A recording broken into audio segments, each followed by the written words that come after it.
know every day I'm coming. Every day I'm coming. Every day. Y'all hear me?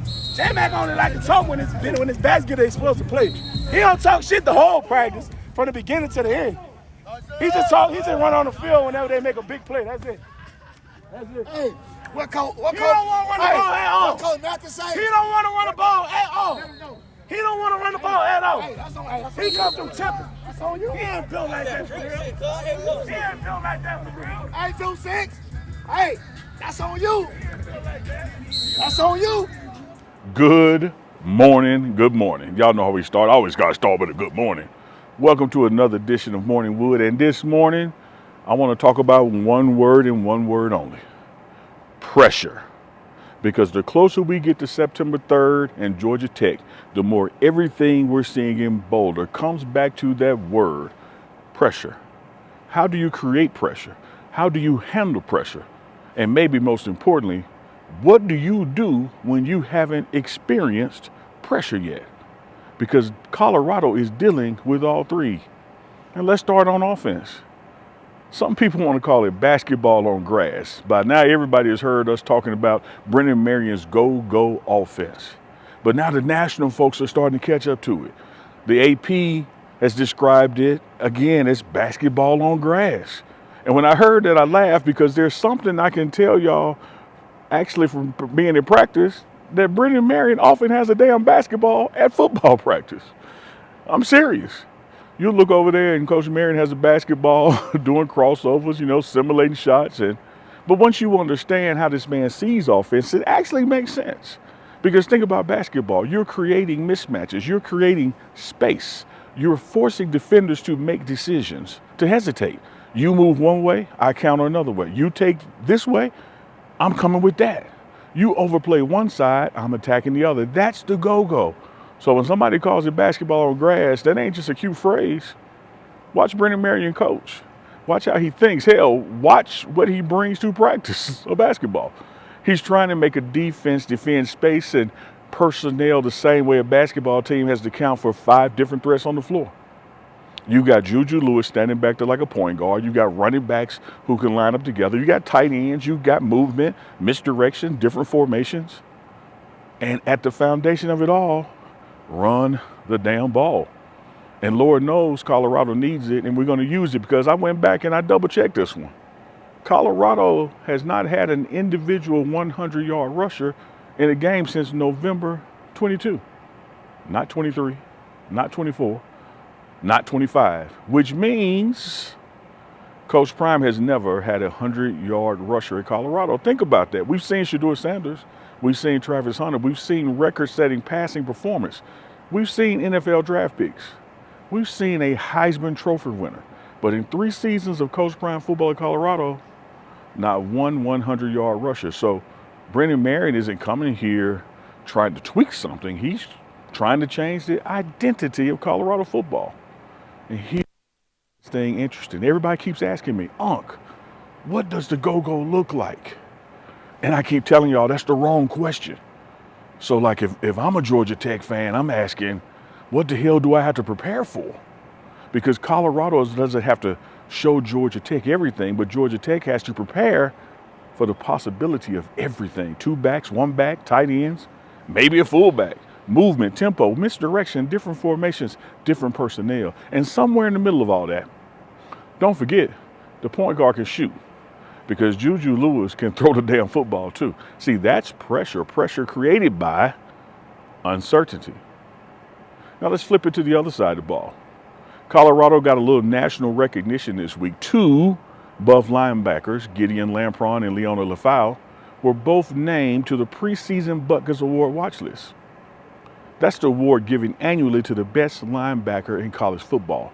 51 players made the list, 42 schools represented, and Colorado is one of only 8 programs in America with multiple linebackers on the list. Now, we know preseason lists don't win football games. Let me make that clear. Georgia Tech ain't going to give you 7 points because your name is on the Butkus list. But it does tell you something about how people outside of Boulder view the talent Colorado has assembled at linebacker. And that's important because what we have been talking about with Georgia Tech, the run.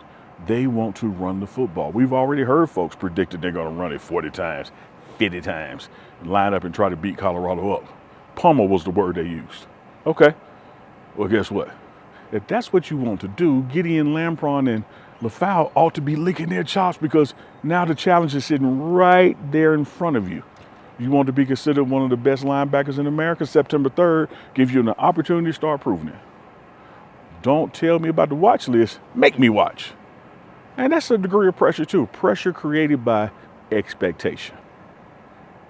Offense, defense, let's go we-fence, aka special teams. Because I don't think people are talking enough about this. When you look at Colorado specialists, other than Damon, mate Greaves, the dog, you've got specialists preparing for jobs who have never done those jobs in the actual college football game. These guys are young. And one of those young men is kicker Elliott Arnold. Arnold was here last season, but he redshirted. He did not appear in a game. And you may be asking that young man to walk into Bobby Dodd Stadium on September 3rd, national television, season opener, on the road, crowd screaming, game possibly hanging in the balance, and make a kick. Well, how do you prepare somebody for that? You can't recreate Bobby Dodd Stadium in practice. I mean, we got a beautiful Folsom Field right here. You can't manufacture 50,000 people. You can't even manufacture September 3rd, but you can manufacture pressure. And guess whose idea it was? The dog himself, Damon Greaves, the veteran in that specialist room, the guy who's actually been out there when the lights are on and bright. Damo basically said, we need to put this young kicker in some uncomfortable situations now. And Coach Prime heard it. Don't wait until Atlanta find out how he's going to respond. Let's find out here in Boulder. And that's exactly what they did. They put Elliott Arnold in a pressure situation. And rather than me telling you what happened, check out this clip.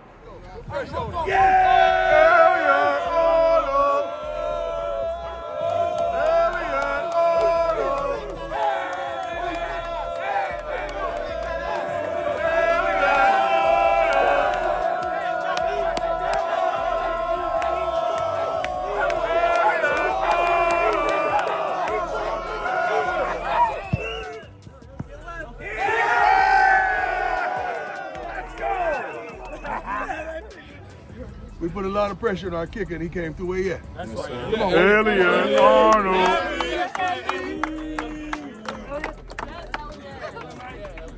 And you know what?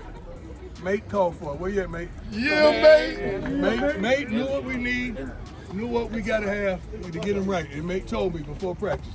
Tell him what you said, mate, because I love your language. I just said to him, I want to get as much pressure around him as we possibly could. Whole team around him, yelling, screaming. Because he just needed to show us in the moment that he can do it, and he did it. Now that's camp. See, everybody thinks development is just reps. Kick it again. Kick it again. Kick it again. No. Eventually you got to make the rep mean something. Because that's when it's 3rd and 7 against Georgia Tech, that rep means something. When it's 4th and 1, it means something. When you're lining up for a field goal with everybody in the stadium knowing exactly what you're about to do, that damn rep means something. So if adversity hasn't shown up yet, sometimes you've got to, in the words of Shiloh Sanders, manufacture adversity. And I love that this came from a teammate, from a fellow specialist, from a dog, from Damon Greaves, because that's leadership. Remember what Coach Prime did? He didn't just call Greaves a leader, he made him the first dog of this team. And now you're seeing what being a dog actually means. It ain't just wearing a D on your jersey. It ain't just about being recognized in front of your teammates. A dog makes the room better. Damon Greaves has college game experience. Elliott doesn't. So Damon is helping create situations now that may help Elliott when the situation becomes real later. That's leadership. That's being a teammate. That's being a dog. And that's what I'm watching as this camp moves forward. Pressure. Brennan Marion is designing an offense that puts pressure on the defense before the ball is even snapped. And hell, he's bringing the basketball to practice to help teach it. Gideon, Lampron, and Lefau now have national expectations sitting on their shoulders, and Georgia Tech is waiting to test him immediately. And Damon Greaves understands that these young specialists can't wait until September 3rd to experience pressure for the first time. So if adversity ain't coming fast enough in your life, go find you some. Manufacture it. Put yourself in uncomfortable situations. Find out who you are when everybody is watching. because September 3rd, there won't be anything manufactured about it. The crowd will be real. Tech will be real. The pressure will be real. And by then, you better already know how you're going to respond. I'm Uncle Neely. This is Morning Wood. And as always, let's go to work. Oh, wait, before we go to work. Colorado Media Day today. Stay tuned for that. Coach Brian Presser live on the Pregame Network. Stay tuned for that. TMR still going live this afternoon. Stay tuned for that. And Saturday, which is tomorrow, scrimmage live action. They're getting at it. Stay tuned for that. Now, let's go to work.